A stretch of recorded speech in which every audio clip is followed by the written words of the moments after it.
Mais je m'adresse aussi à tous les Congolais, à tous citoyens, à tout Congolais, de savoir que si nous laissons aujourd'hui ces régimes avec une manipulation odieuse de la justice condamner le président Jean-Marc Kabound, c'est une condamnation pour tout un peuple. Outrage au chef de l'État. D'abord, l'institutionnalisation de cette conception nous vient d'un régime dictatorial, parce qu'il y a cette ordonnance de 1983 qui a institutionnalisé cet aspect des choses comme étant une infraction. Je suis Jonathan Dioka, opérateur politique, membre et cadre de l'Alliance pour le changement, parti cher à l'honorable Jean-Marc Kabound, où j'assume la responsabilité de secrétaire national en charge de relations avec les partis politiques et puis les associations amies. Je préfère commencer par ces mots, monstruosité, puisque nous ne faisons pas seulement l'analyse de faits, nous dénonçons et nous disons la vérité. La vérité pour faire obstacle à ceux qui veulent marcher sur la démocratie de beaucoup de temps de lutte, la démocratie de beaucoup de pertes de vies humaines, la démocratie de beaucoup de souffrances. Il faudrait, pour parler de cette question, remonter à la genèse. Nous savons tous que le président Jean-Marc Kabound est l'acteur clé de ce régime qui est aujourd'hui en place. Nous savons tous que le président Jean-Marc Kabound a fait beaucoup pour que ce pouvoir puisse, ne serait-ce que peu, tenter de se stabiliser. Mais il faudrait revenir sur le contrat social de base. Qu'est-ce que vous aviez promis au peuple? Là, je fais allusion à l'UDPS. À l'UDPS, pas l'actuel. Je parle de l'UDPS, du fait Dr Étienne Tshisekedi, d'heureuse mémoire. Le contrat social, c'était le peuple d'abord. Le contrat social, c'était le social de la population. Mais arrivé au pouvoir, il y a eu tout ce qu'il pouvait y avoir comme manœuvre, il y a eu tout ce qu'il pouvait y avoir comme mégestion, et je pense que c'est ce qui a été à la base du divorce entre le président Jean-Marc Kabound et le régime actuel. Alors, en tant qu'opérateur politique, il a une base. Il est élu de l'Assemblée nationale. Il a une responsabilité sociale de faire rapport à sa base pour expliquer la situation, pour expliquer pourquoi est-ce qu'il a quitté le régime en place et s'est rangé du côté de l'opposition. Pourquoi est-ce qu'il a divorcé avec son ancienne famille politique pour mener un combat plus ou moins salutaire. Partant de là, nous savons tous. Il n'y a pas de commentaires à faire là-dessus sur l'illustre conférence de presse du 18 juillet 2022. Et je pense que c'est de là où tout part. Parce que le président Jean-Marc Kabound, en tant que député national, il est appelé à la critique, au contrôle parlementaire. En tant qu'opposant politique, il est appelé à la critique de l'action gouvernementale. Et en tant que candidat président de la République, il est appelé à faire le brassage, les toilettages, pour ne pas parler de faire un discours d'état de la nation. Et c'est ce qui a été fait. Ce que le président Jean-Marc Kabound a évoqué lors de cette illustre conférence de presse, le 18 juillet 2022, c'est tout ce que tous les Congolais se disent. Tout le bas peuple les murmure. Mais il fallait une voix qui porte pour que nous puissions en sonder les profondeurs. Et vous comprenez, aujourd'hui nous comptons plus d'une année où il a été incarcéré suite à ces propos-là. Je ne veux pas aller plus loin pour parler de ce qui sont des opinions des acteurs politiques. Pas seulement des acteurs politiques, de tout individu dans une société. Si effectivement nous parlons d'un État démocratique, si effectivement nous parlons d'un État de droit, je pense que chaque citoyen a le droit d'émettre son opinion et son avis. Avant d'entrer dans le vif même du sujet concernant le procès, j'aimerais élever, mettre en lumière le risque que nous courons aujourd'hui. Je vous rappelle encore que le président Jean-Marc Kabound est l'artisan de ces pouvoirs. Le pouvoir de l'UDPS actuel. Le pouvoir qui a été promis à la population comme étant un pouvoir d'état de droit, comme étant un pouvoir qui met le social de la population au centre de l'histoire. Il en a été l'artisan. Mais le risque aujourd'hui, c'est quoi? Si le président Jean-Marc Kabound est condamné pour ses opinions qui sont purement politiques, je vous rappelle encore, la conférence de presse était politique, puisque c'est un opérateur politique. Si aujourd'hui le président Jean-Marc Kabound est condamné pour ses opinions politiques, je parle de toute condamnation sur toute la ligne, qu'il s'agisse d'une heure d'emprisonnement ou encore d'une année. Nous allons tous, je préfère revenir sur ces propos, nous devrons alors tous laisser la politique pour aller faire le champ. Parce qu'il y aura une jurisprudence qui sera créée. Et par après, qu'est-ce qu'on dira? Même vous, chevalier de la presse, vous n'aurez plus les mots, la possibilité de mettre en avant vos opinions. Puisqu'il y aura une jurisprudence, on dira que voilà, Jean-Marc Kabound a été condamné. Maintenant, on peut condamner tout celui qui émet son opinion, qui dérange le régime en place. Et c'est grave. Et ça, c'est un recul. Nous avons tant parlé des années des reculs, mais ça, c'est un retour à la dictature. Et de manière très profonde. Une dictature institutionnalisée. Parce qu'il y aura le soubassement qui sera effectivement la loi. Parmi les sources de droit, nous reconnaissons effectivement la jurisprudence. Mais pour l'éclairage de ceux qui nous suivent, je dois quand même expliquer la situation du pays. Le président Jean-Marc Kabound a été poursuivi par le ministère public et nous avons tous vu les réquisitoires. Il y a plus de 12 préventions. Mais nettement, quand vous voyez les rattachements entre ces préventions, nous pouvons les catégoriser dans 4 infractions, possiblement. Entre autres, l'outrage au chef de l'État, l'outrage au gouvernement, l'outrage au Parlement et la propagation de faux bruits. J'irai infraction par infraction. Et je pense que les 3 premières infractions peuvent se recroiser.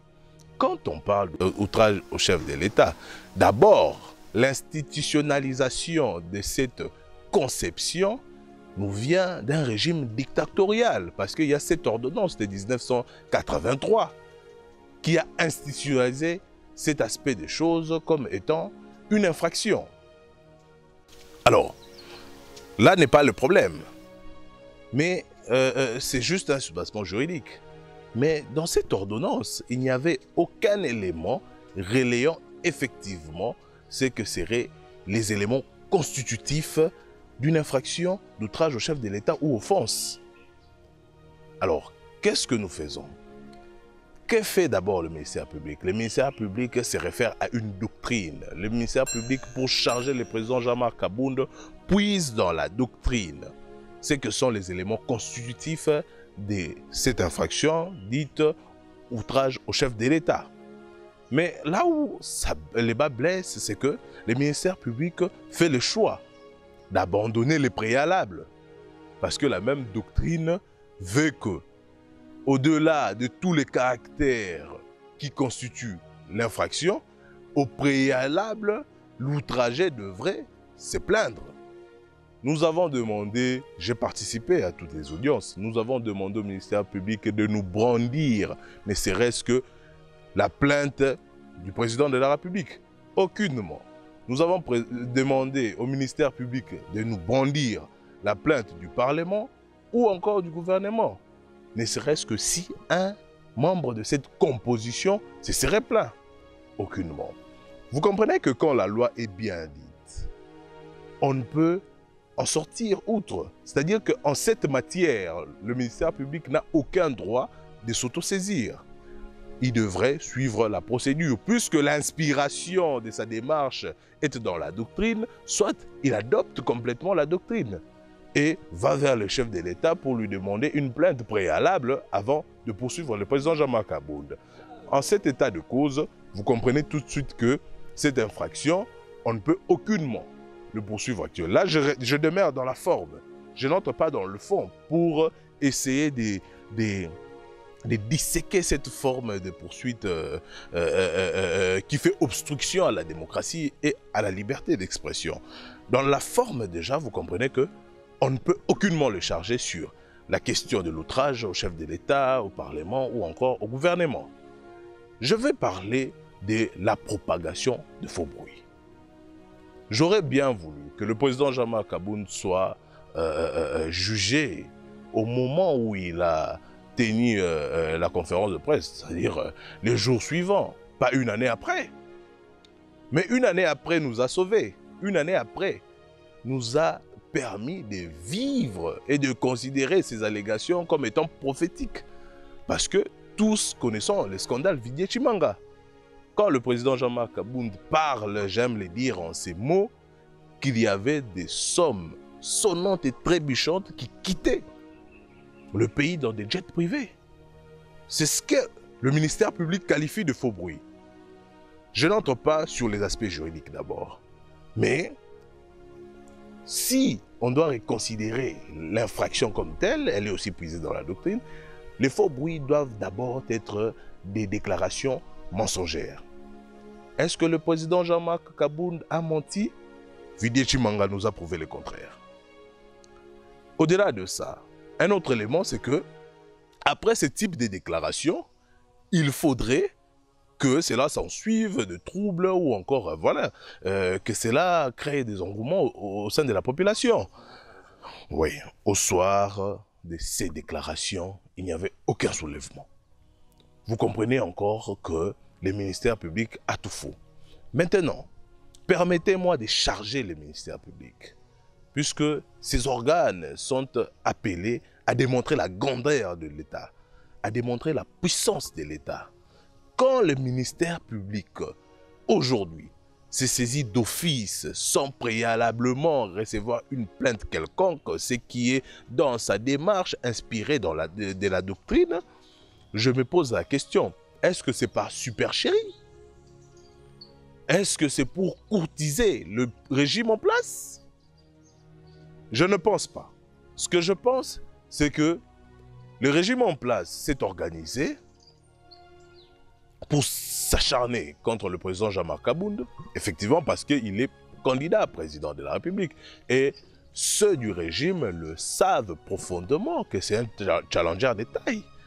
Puisque s'il a réussi à lui-même de construire ses pouvoirs, je vous rappelle encore l'histoire avec les congrès qui devaient se passer juste au début de ce régime, où on devait déchoir les présidents de la République, où le président Jean-Marc Kaboun s'était catégoriquement interposé, ce qui lui a même coûté sa place de vice-président à l'Assemblée nationale. Et ces gens-là savent que si un seul individu comme ça était en mesure de faire face à un régime qui s'était déjà enraciné depuis plus de 18 ans, alors il présente un candidat potentiellement dangereux pour eux. Alors, l'objectif c'est quoi? Ou bien la stratégie c'est quoi? C'est de l'asphyxier, c'est de s'acharner sur lui, c'est de lui priver de sa liberté. Maintenant, ça compte plus d'une année pour les décourager. Mais plus loin, vous allez vous rendre compte que cette possibilité, cette forme de chose n'est pas faisable. Pourquoi? Parce que, je ne le sais pas, peut-être, mais pour les informations que j'ai, pour le petit parcours que j'ai, je n'ai jamais, alors jamais vu un opposant politique ou encore un homme politique naturellement passer plus d'une année en prison sans s'en plaindre, sans demander des repos maladie, sans solliciter quelque forme de requêtes pour sortir. Vous voyez? C'est-à-dire que les présidents s'étaient déjà préparés mentalement. L'Alliance pour le changement est un parti de rupture. L'Alliance pour le changement est un parti de combat. Ce parti est né d'une rupture sur les contrats sociaux de base, puisque nous l'avions avec la population. Autrefois encore, président Jean-Marc Kaboun, le président de l'Alliance pour le changement, autrefois président de la l'UDPS, du chemin parcouru avec les Sphinx, le docteur Étienne Tshisekedi des mémoires, ils avaient un contrat de base avec la population. C'était le social, c'était le peuple d'abord, la légendaire phrase. Alors, arrivé au pouvoir, les choses ne s'accordent pas, le président Jean-Marc Kaboun décide de se retirer. Et c'est là même le sens de l'Alliance pour le changement. Nous savions, pour avoir lutté plusieurs années contre des dictatures, nous savions que notre démarche ne serait pas sans conséquences. et nous nous sommes préparés en conséquence. C'est ce qui explique même le fait que nous soyons retirés du processus électoral de manière très illégale et irrégulière, puisque nous sommes une formation politique qui répond à toutes les exigences. D'ailleurs, je vais vous faire rire un peu pour voir dans quel état nous sommes, dans un état géré par des aventuriers, par des gens pratiquement incompétents. Comment est-ce que vous pouvez refuser à un parti politique qui est régulièrement enregistré, partant même de l'esprit, pas de l'esprit, partant même de la résonance de la loi portant organisation organisation et fonctionnement de partis politiques et regroupements? Notre loi ici dit que quand un parti suit tous les préalables pour s'enregistrer, à un stade, enfin les législateurs de l'époque savaient que l'appareil de l'État pouvait souffrir de faiblesses, savaient que l'appareil de l'État pouvait souffrir de lenteur. Et il dit, au bout d'un délai, si le ministère de l'Intérieur ne décerne pas l'agrément, les récépissés fait d'office d'agrément. Je me pose la question de savoir si le ministre de l'Intérieur a cette loi. Je me pose la question de savoir si le ministre de l'Intérieur a même la loi électorale revue actuelle, puisque d'abord, cette démarche d'envoyer des actes administratifs directement à la CENI ne pouvait pas se passer de cette manière. Si effectivement l'Alliance pour le changement devait être exclue du processus, nous l'aurions su au journal officiel, puisque les listes des partis devraient d'abord être publiées. Et pour vous prouver effectivement que c'est un acharnement, nous avons sur cette liste actuelle des partis qui sont enregistrés il y a pratiquement 4 mois, 6 mois. Des partis qui n'ont pas d'adresse physique. Vous comprenez dans quelle monstruosité nous nous baignons. C'est un procès politique, nous le savons, mais nous interpellons par contre ceux qui exercent dans l'appareil de la justice de l'État de savoir qu'ils ont aussi un rôle pédagogique.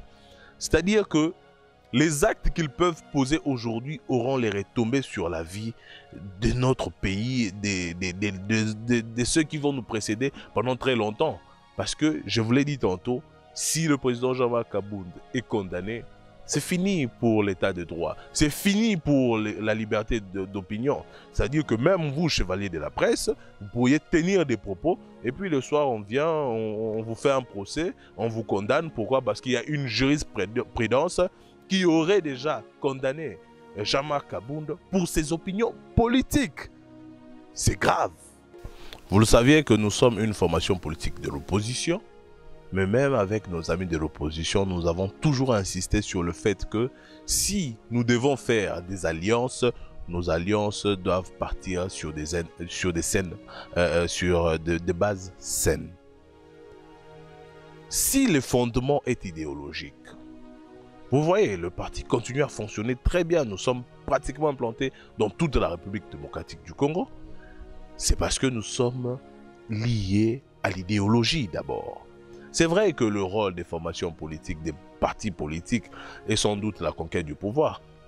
Mais au-delà de cette dimension, il faudrait ajouter une dimension purement doctrinale ou spirituelle. C'est le changement poursuivi, le discours de peuple. C'est ce qui nous lie. Nous sommes liés d'abord, pas seulement pour une ambition politique, pas seulement pour prendre le pouvoir. Nous sommes d'abord liés par un idéal. Vous allez voir que nous sommes exclus du processus électoral, mais il n'y a aucun candidat de notre parti politique qui s'est retrouvé ailleurs ou être débauché. C'est parce que nous sommes d'abord liés par l'idéal. Et cet idéal pourrait se concrétiser. Je vais vous dire quelque chose qui pourrait vous faire rire. J'aurais été dans un pays très bien organisé. J'aurais été dans un pays où le social serait bien, où tout le monde en tant que citoyen pouvait avoir accès facile à tous les services sociaux de base. Peut-être que je ne ferais pas la politique. Nous nous imprégnons de ces combats parce que nous en avons marre. Parce que nous nous rendons compte que si peut-être que nous faisons rien, peut-être que rien ne sera fait. Les gens adhèrent d'abord à l'idéal, pas aux promesses fallacieuses, pas à des discours propagandistes. Les gens adhèrent à l'idéal. C'est ce qui nous donne les nerfs solides. Nous sommes là. Notre leader politique est emprisonné depuis plus d'1 année. Et je vous l'ai dit, sur l'étoile, les gens nous disent que vous êtes jeunes, vous êtes en train de tuer votre carrière politique. J'ai dit clairement que nous ne sommes pas venus en politique pour faire carrière. Nous voulons changer les choses. Et au soir d'aujourd'hui, si les choses changent, nous pouvons embrasser d'autres métiers. C'est, comme vous le dites, du jamais vu. Et ça sort de l'ordinaire. Je pense que je suis plus jeune que vous. Mais mon temps d'expérience sur Terre, je n'ai jamais entendu parler, puisque cette haute cour bénéficie quand même d'un certain prestige de confort.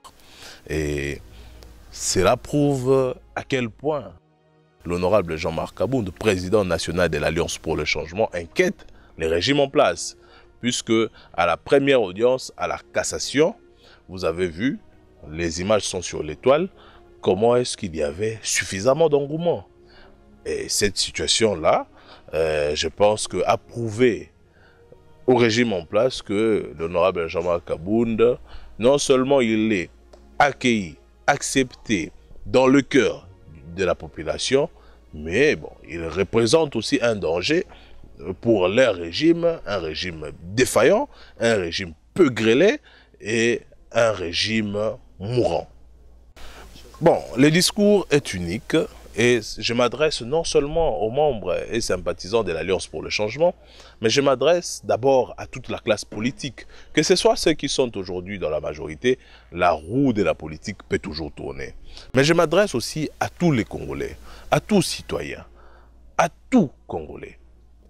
De savoir que si nous laissons aujourd'hui ces régimes avec une manipulation odieuse de la justice condamner le président Jean-Marc Abound, c'est une condamnation pour tout un peuple. Parce que, je vous l'ai dit tantôt, une jurisprudence sera créée et personne ne pourra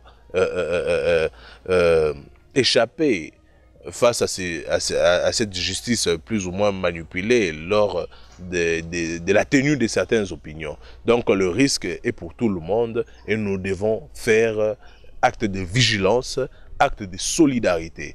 Pas seulement pour le président Jean-Marc Abound, mais pour sauver l'essence de notre constitution et de nos lois. C'est moi qui vous remercie.